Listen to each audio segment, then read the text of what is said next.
This is SSN Story Studio Network. Welcome to the Fatigue Fixer podcast. Have you ever wondered why you and most of the women you know seem tired so much of the time? Well, this is the podcast where we explore why. I'm here to help you better understand how your body works, whether we're talking about heavy, painful periods, why you have to pee all the time, or what the heck is happening to your body through perimenopause. And I'm not afraid to shed light on conversations that I feel we need to be having out in the open. Like, why are so many women struggling with irritability and anger, drinking more alcohol, and injecting our faces with Botox and fillers in an attempt to stay young? I'm your host, Dr. Sarah Vadeboncoeur. I'm a naturopathic doctor, mom, fatigue fixer, and loud and outspoken woman who's fascinated by the state of modern women's health and well-being. I know that you, yes, you, are incredible, and I want you to have the energy you need to share your unique gifts with the world because we are in desperate need of more female leadership. So join me for conversations that will help you feel less alone, more informed about all the things that might be draining your energy, and inspired to fix your fatigue and wake up every morning feeling rested and excited for the day ahead. I can't wait to share today's episode with you, so let's get into it.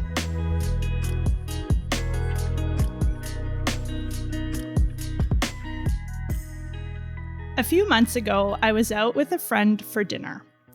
I ordered the same thing I always order there, fish tacos with half salad, half fries. When our food arrived, we noticed that the fries were cold.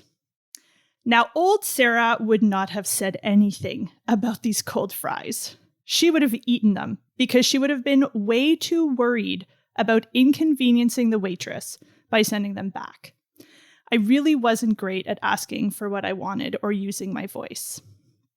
But 42-year-old Sarah isn't afraid to use her voice. I kindly let the server know that the fries were cold, and she immediately offered to get us a fresh batch. Easy peasy. Use your voice, ask for what you want, and you're rewarded with hot, crispy fries. And that's what my guest today is here to help us do. Because when we stay silent, bite our tongues, never ask for what we want, we end up eating cold fries. Or much worse. We're passing up that promotion or overdue raise. We're missing out on having deeper, more meaningful relationships. We're missing out on business and work opportunities. We're missing out on having partners and kids help out more. And essentially, we're missing out on using one of the most powerful tools we have to create a life we love, our voice. My guest today is Vivian Kaye.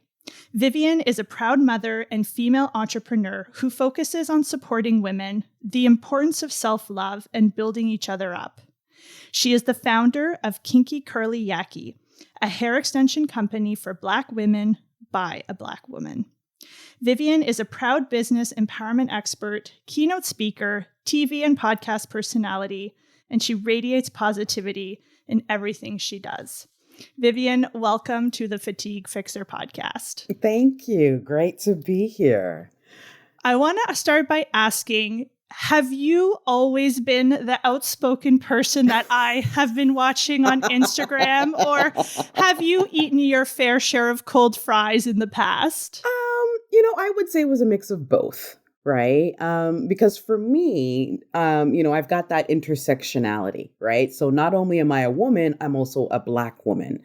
So there have been times in my life where I've had to eat the cold fries because, the system or society has taught me as a Black woman that, listen, you don't need to ruffle any feathers. You should just be happy to be here and to have these experiences and opportunities. So just eat the fries.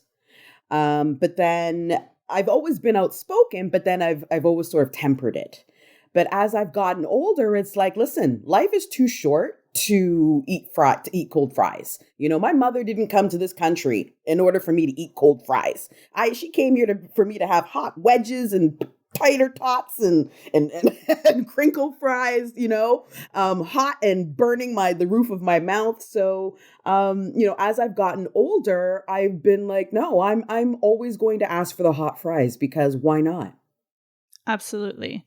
And isn't it also true that when you ask for hot fries, or if I ask for hot fries, I think we also make it easier for other women to ask for hot fries, because Absolutely. a lot of times, because so many of us are afraid to say what we think or ask for what we want, if you're the one sending back the hot fry or the cold fries, you stand out. But if we all started doing it, it wouldn't seem like such a big deal. It wouldn't be out of the norm, right? Because right now, if we were to ask for hot fries, you would be labeled a Karen, right? Right. I would be labeled an aggressive, angry Black woman. Yes. Right? But it's like, no, I just want what everyone else would want, which is what men would want, hot fries. They wouldn't, even if they brought men hot fries, or sorry.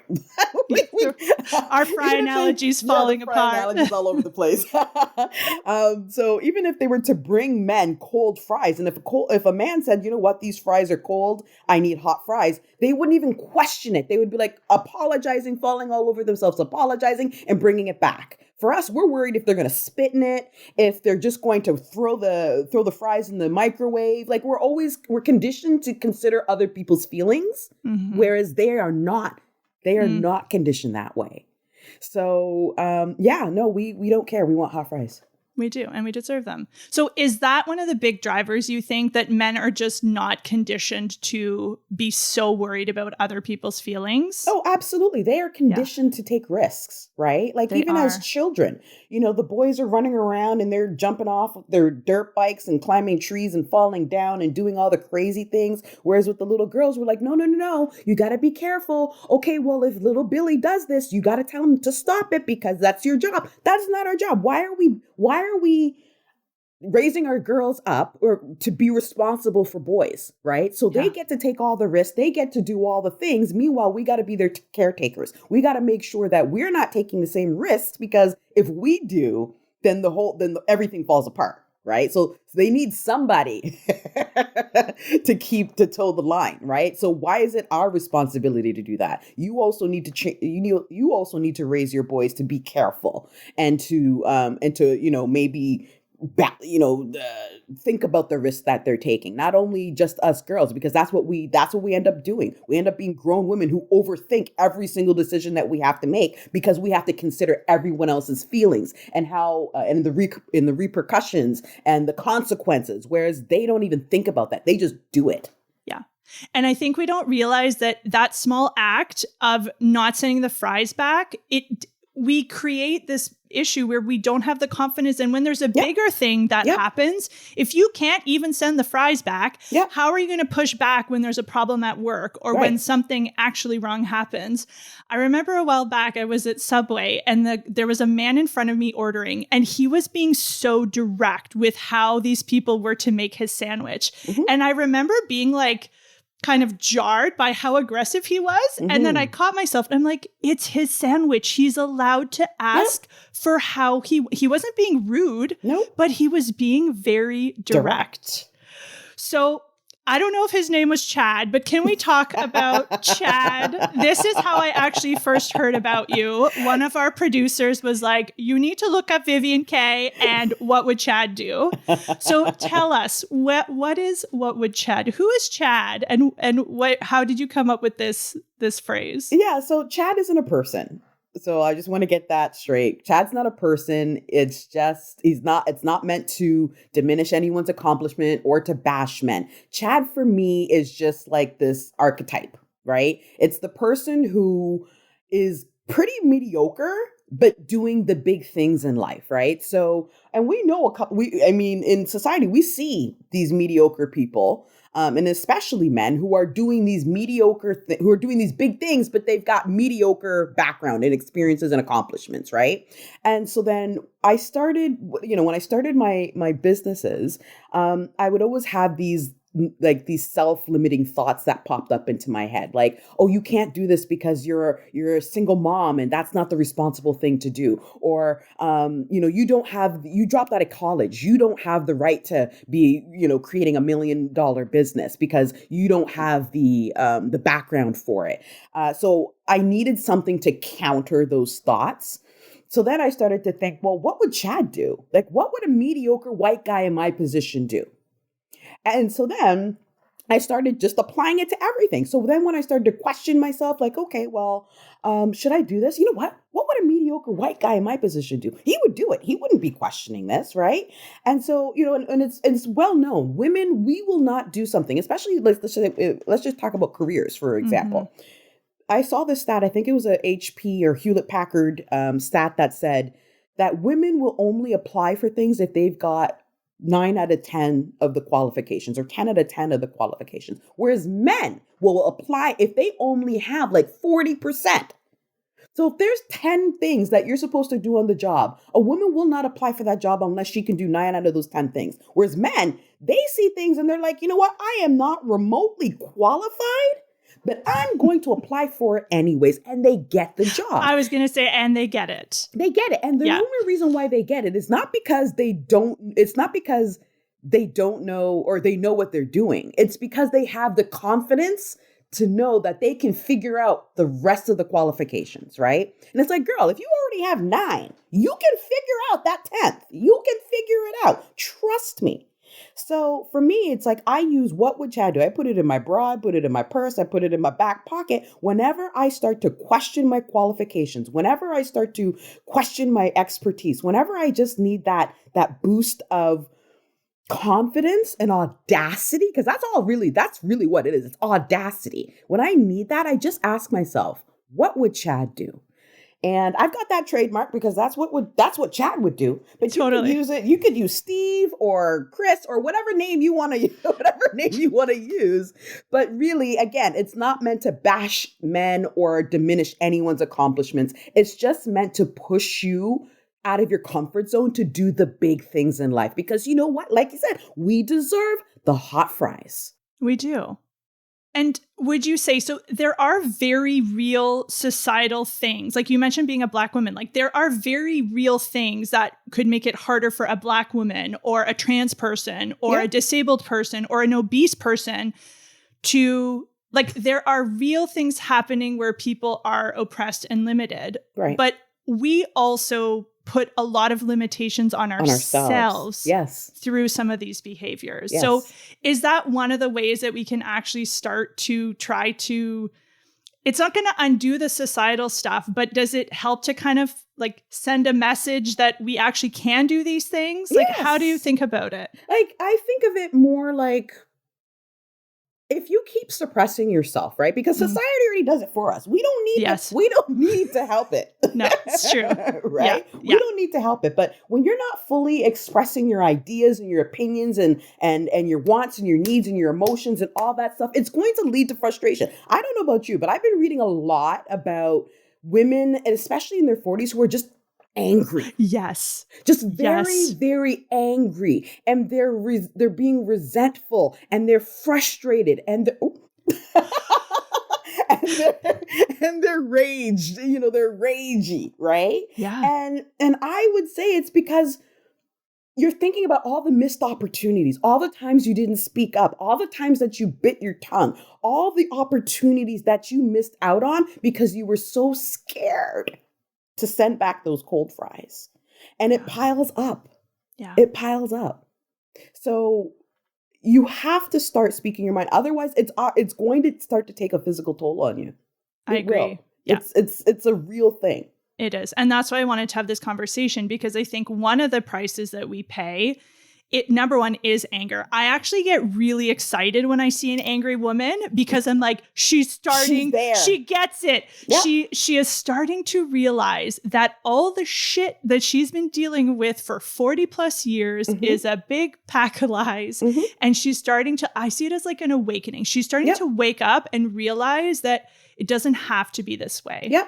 So if you are feeling that anger that Vivian just alluded to, it's not a bad thing. And again, part of it is we try to suppress ourselves so much. And we all know that that isn't an effective way to deal with anything. It's going to come out, which is why we One rage way or at another. PMS. Yep. It's going to come out. So I think one of the costs is anger of not expressing ourselves. The other cost is the energy that it takes to try to keep all this stuff in. What are some of the other costs that you're seeing in terms of what are women missing out on when they're not playing big or using their voice? They're missing out on life. Yeah. Right? You're just missing out on life and all that it has to offer, right? Because when you're so busy being concerned about other people's feelings and other people's thoughts and their judgment and all that, all you're doing is pleasing them. Like, and it doesn't even really affect them, right? It affects you, right? It's you who suffers the mental toll, the physical toll, the emotional toll that it all takes from just not being your full self.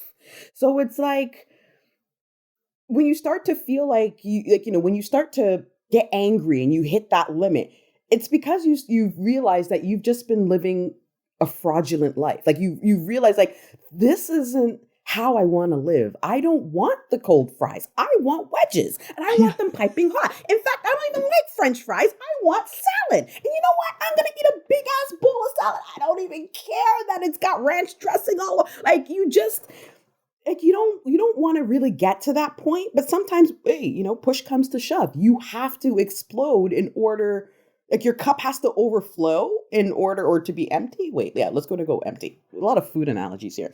Sometimes your cup has to be empty and dry and everyone else around you's cup's getting filled up and you're like, wait, I'm thirsty too, but you're so busy watching everybody else's cup get full. And eventually you get so thirsty and dehydrated and you don't know why. And then it turns out you're in a hospital with an IV to get... But you're joking, but that happens. Yeah. Like there are serious physical, mental, and emotional tolls that happen when we suppress ourselves in these different ways. Yeah. So if someone's listening and realizing, and what you said is so powerful, like we are literally missing out on our life. Yeah.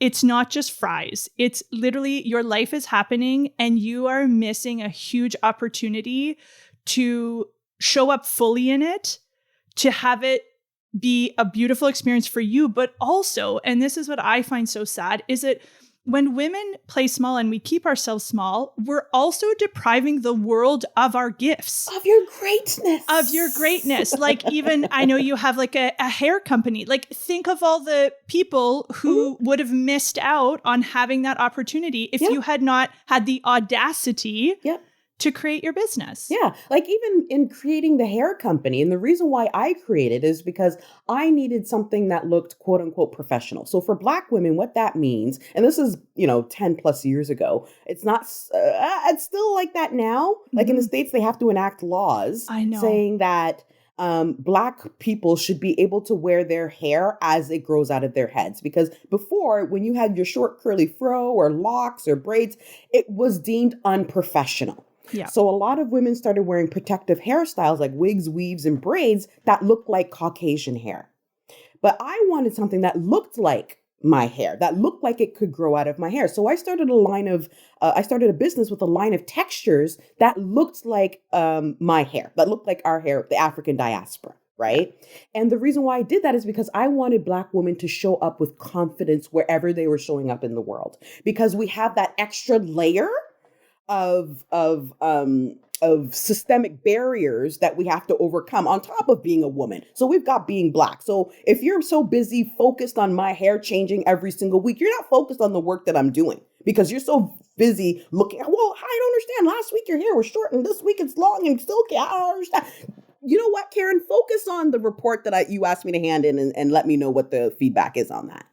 Stop focusing on my physical, right? Mm-hmm. And so, even in doing that, it's like, for me, it was just handing back power to people and women that looked like me, right? And I think, over time, I really got to stress this, like, the mental toll that it takes, that if you continuously bite your tongue, this is where all this anxiety is coming from. This is where depression comes from. This is where this great sense of dissatisfaction in life comes from not speaking up. And it starts with the little things, because if you're doing it with the little things, you're going to do it for the big things. So you got to start speaking up on the smallest things. If you're not confident, guess what? Confidence is a muscle. It's something that you got to continuously do in order to build that confident muscle. People ask me all the time, Viv, how do you get so confident? It's from doing these little things. It's from sending the fries back. It's from saying, no, I don't want fries. I want rice. That's right. Right. And it's sending the fries back. And number one, either realizing it's not a big deal at all. No. Servers are there to help you get the food you want. So that was like a good, literally it was no big deal to send back the fries, and I got the result I wanted. But the second thing is that sometimes, and I think this is why we're so afraid, we don't get the response or the result we want. And we think that we're incapable of handling that. Right. So we don't even try because we think we're so weak that we can't handle hearing a no, or that we can't hear someone not being happy with us expressing ourselves. Yeah. I would like to add a third thing. Sure. Is that people don't care about you. It's true. It's so true. Thank you. You think that server's thinking, oh my gosh, she's this, da, da, da, da, da. That server, like, you are a blip. So true. You are meaningless in their life. You're putting way too much importance on yourself in someone else's world. So trust me, you ask for new fries, they say, okay, she wants new fries. That's it. Nobody's thinking about you like that. You are not that important. It's so true. That's a great point. So how do we start? I know you said start small. How do we start doing big Chad things? You start by doing the little things like I've been talking about, right? Yeah. You start by doing little things. If it's like, I actually, you know what? Here's a great example. I did this TikTok where I was redoing an email. So there was an email that had a bunch of, it was like, hey, hey, Steve, or hey, Chad, here's the report that you wanted, ! LOL, like a bunch of, extra things that we think we need to do in order to not come across as bitchy. Well, what I did was I took out all the exclamation marks, I took out all the pleases and I did a please and a thank you, but, took out all the extra things, the emojis and all that extra stuff that doesn't need to be said, and just sent it. It's like your little act of feminism or anti-feminism or whatever the case may be, right? Yeah. Anti-patriarchy or whatever, right? Is that I always think to myself, nice for what? Why do I need to be nice? Listen, there's a difference between being nice and being kind. Yes. I think we also need to establish there's a difference. Being nice sometimes doesn't mean you're being kind. It just means you're just doing the thing in order to get the thing. Right. Yeah. And sometimes that's necessary. But I think what we should focus on is being a kind person. Right. So there's a way to be direct and ask for your sandwich to be made a certain way by saying please and thank you at the end. But you can still be direct about it. Yeah. Right. And so I don't know if I answered your question. You did. And you did. But even this is such a good example. Like, how many men are worried about their tone in an email? They're Probably not. Close to 0%. They're not. So this is why I want to talk about this, because this is literally every little thing we do. We have this added layer of mental work that we're doing. Do I sound rude?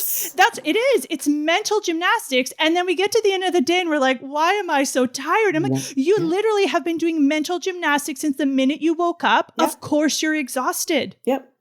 You're exhausted. Yep. One of the things I'd love to get your thoughts on, and I think one of the things that I hear certainly from my colleagues and people I know who do have more of like a social media presence, is the fear of cancel culture. Like, do you see that as a reason why some people? I think there is, especially there are some like lightning rod topics which people are so afraid. Race being one issue for sure. Yeah. People are so afraid of saying the wrong thing that they just say nothing. And now there's this added perceived punishment that if you are in any way like in the public eye, that you can get canceled, whatever that means. Like, do you see that being an issue with the women that you work with? To be honest, no. I really don't think there's such a thing as I don't really think there is such a thing as cancel culture, right? I Mm-hmm. think some people just always, I think there's just, hmm, like, there's some people that I've seen who just have this level of privilege that I could never have access to, right? And I know that if I said the same thing, it would be a whole thing. Like you know what? Honestly, I don't know how to answer this question. Yeah, that's fair. I don't know how to answer this question, but I will say, if you find yourself in a position where you've said something, you've put your foot in your mouth, and people come and correct you, and they do it in a kind manner, um, you should be open to correction. Mm-hmm. And you're allowed to be wrong. You're allowed to correct yourself, okay? And you're allowed to be like, you know what? I said this thing. I shouldn't have said this thing. Now I know why I shouldn't have said this thing. And in future, I will not say this thing. I will try my damnedest not to say this thing. And I think if you take that attitude towards everything, then you should be able to say what you want, right? But then there's some stances that it's just like, no, this is how I feel. And if you don't like it, you can go kick rocks with flip-flops. And I take that stance a lot, right? Because it's like, well, this is how I feel. This has been my experience. So this is why I'm saying why I say what I'm saying, right? But then there's also instances where I'm wrong. And I'm like, bro, I did not know that this was this. And you know what? Mea culpa. I am sorry. My bad. And we move on. So I think it really depends on your attitude, because for you to get canceled, you have to be a real asshole, right? That's what I think. You got to be a real ass, and you are not kind. Yeah. And again, when you're so afraid of being canceled, you're probably saying very boring vanilla things. Right. Which we don't need more regurgitation of the same stuff. We need to be sharing. And I think this is where it's a big problem, is that we need to be having hard conversations. We need to be able to be talking about difficult subjects and difficult things happening in the world. And when we're so afraid of saying the wrong thing and being canceled, we don't talk about those important things. And I think in your stories the other day, you were talking about how some people are overly sensitive, which I agree with. Like, they are. Yeah. When did we get this idea that we could waltz through life never having anyone that disagrees with us or upsets us or like trigger in quotation marks? Everyone gets triggered all the time. Yeah. Here's the thing. If I'm also of the mind that and especially someone who's a public figure, I don't need to comment on everything. Mm-hmm. Okay. And for you to rely on the people you follow for their get ready with me outfits and recipes, for them to speak on every little subject that's happening in the world, I think you're putting that pressure on the wrong people. The people you need to put that pressure on are the politicians, the people we vote into power to make laws, to do the things. Because the girl doing the Amazon haul is not going to change things. She may, if she has it in her wheelhouse to speak to it, because that's the thing. It's damned if you do, damned if you don't. Absolutely. But you cannot damn people for not speaking on everything. They can't. You can't possibly have the capacity. They don't have the bandwidth. If anything, why aren't you saying something? Why aren't you using your energy to speak out about it? Why are you coming to me? I can't speak on everything. I got my own problems. And this is not to say that, the world problems are not my problem. But you cannot rely on me to speak about everything. I can't. I am a human being. I don't have the capacity. I don't have that kind of power. You need to put that pressure on the people in power, the people writing the laws, the people who are using us as scapegoats. Those are the people you need to focus on. Yeah. And I think about this a lot because I'm someone who it's harder for me to keep my mouth shut than it is for me to talk. So I think the flip side of having chaudacity and using your voice is also knowing when to shut the hell up. Having a sense of discernment is very important. It is. And so I think that is an important part. And yes, we should not be taking our advice from influencers on topics that they have no experience or no lived, experience or expertise in. So what is the world missing out on when we So we know that we're missing out on our life. What are some of the things that you think like the world is missing out on when we don't hear from Black women or when we don't hear from women in general? What are some of the things that we could and should be? And I don't like to should because we get shoulded all the time, but what could we be contributing maybe that we're not? Everything. Yeah. Like so much, like, I feel like there's so much happening in the world that I'm like, man, if they just had a woman's input, this would not be happening. Right. I just think that, we're missing out on like the things like the deeper connections, right? Mm-hmm. And the trust. And like there's just so much. There wouldn't be this many angry people. Like there'd just be a lot more communication. Mm-hmm. Instead of people focused on what they think people should do, they would be focused on what people do and not just their talking and their actual actions or something. I don't know. I just think that we're just missing a lot of authentic people. And, but even then, sometimes I think, wow, there's a lot of authenticity coming out, as we speak. Like there's a lot of people that are doing and saying things that you're like, wow, is that how you really feel? And it's interesting, but then it's like, okay, but now I know what side to put you on. Now I know where you stand. So now I'm just going to put you over there and ignore you and focus on the people who are values aligned and missions aligned and who I admire and want to, and want to get more of them out in the world. Right. So I think, people who are constantly suppressing their true selves, you're leaving so much more that could be given to the world on the table when you're not your authentic self. Mm-hmm. Do you have any like regular practices or things that you do to keep yourself feeling confident and audacious? What do I do to keep myself confident and audacious? I just do these little random acts of, I don't want to call it rebellion because it's not rebellion. It's just little acts of Vivian, right? Like just doing things like, I don't know, talking about how I really feel. Like, so let's just say over the past couple of weeks, I have been depressed. Like I have just been down in the dumps. And it's just because, there's a bunch of things going on in my life that I have no control over. Right. And it's hard trying to move within the parameters of the consequences that I've been dealt with. Right. And so I haven't shied away from being like, listen, I am not myself. I am going through this period where I don't know what the hell is going on and I'm not okay. And so I feel like being vulnerable and sharing that gives, because my DMs have been filled with, Viv, we support you. I'm feeling the same way. I don't know what it is, but we'll be here for you when we come back or when you come back. But that is a confidence movement in itself, right? Because I'm not shying away from the fact that I'm not, the regular Viv. Yeah. I'm the subdued Viv. Yeah. But she's still here. She just needs a minute. She needs to just have a seat and take a break. And then I'll be back to my regular shenanigans and foolishness. Right. Yeah. So I think even doing those little acts of defiance of not being, a woman that's going to pretend that everything's okay. Nah, girl, nothing's okay. Yeah. Nothing is okay. Yeah. But I'm not afraid to tell you that nothing's okay. Okay. Yeah.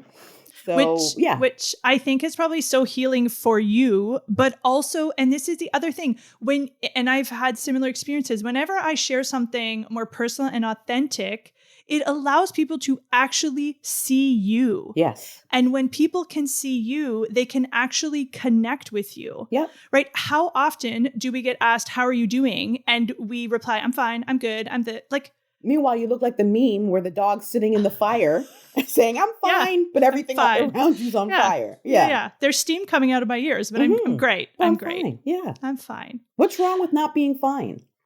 Right.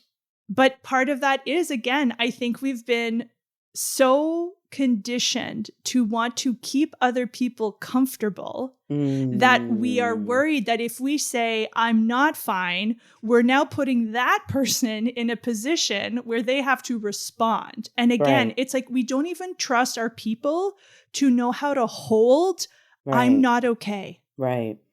Listen, I think we need to find balance. So there's okay, you if you sit there and say I'm fine when everything's on fire, but then there's the opposite of that, which is like the dumping, like the trauma Yes. dumping, and Yes. you're just trauma soup, right? No, there's balance. You could just say, you know what?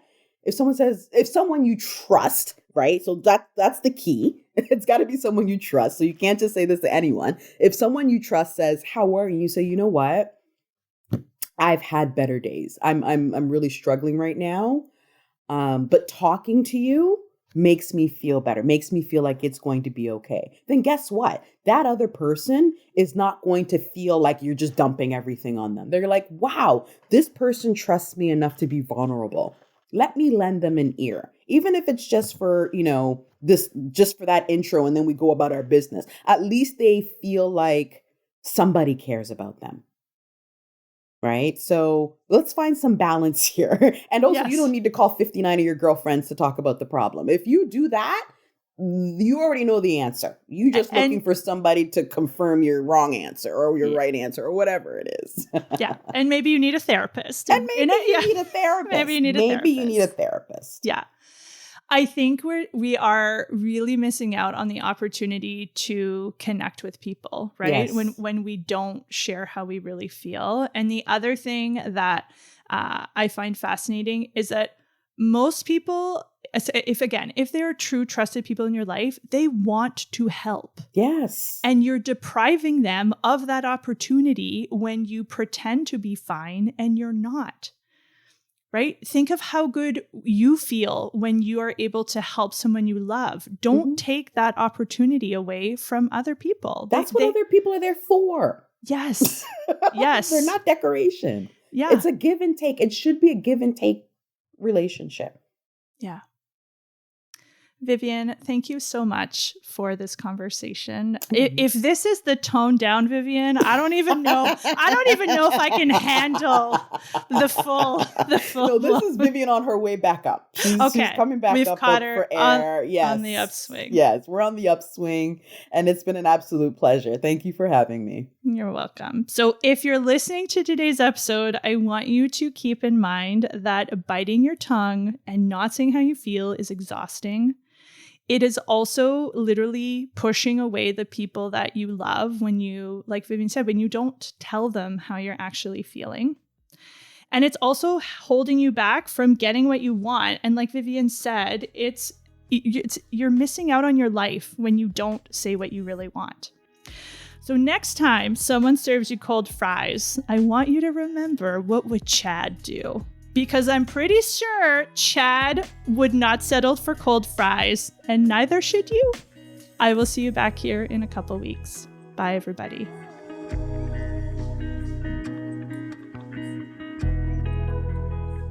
Thanks for spending your precious time with me today. If you enjoyed today's episode, it would mean so much to me if you would take a moment to leave us a rating and review, and share this episode with a friend who needs to hear it. If you're ready to get more insight into what's making you tired, find out which of the 5 most common types of fatigue you're dealing with by taking my fatigue fingerprint quiz at fatiguefixer.ca/quiz. Are you dealing with frazzled fatigue, where your body's exhausted but your brain won't shut up? Or maybe you're more of the drained fatigue type, where no matter how much sleep you get, you struggle to get up in the morning. Just take my fatigue fingerprint quiz and you'll have more insight into which labs to ask your doctor for and what habits and practices are best for fixing your type of fatigue. Find the quiz at fatiguefixer.ca/quiz. Because let's face it, accepting perpetual exhaustion as the norm, that's just not going to fly around here. Last but not least, I want to thank Jen Hudson and Mike Trutler over at Story Studio Network for bringing these conversations to life. I'll see you right back here in 2 weeks. Bye.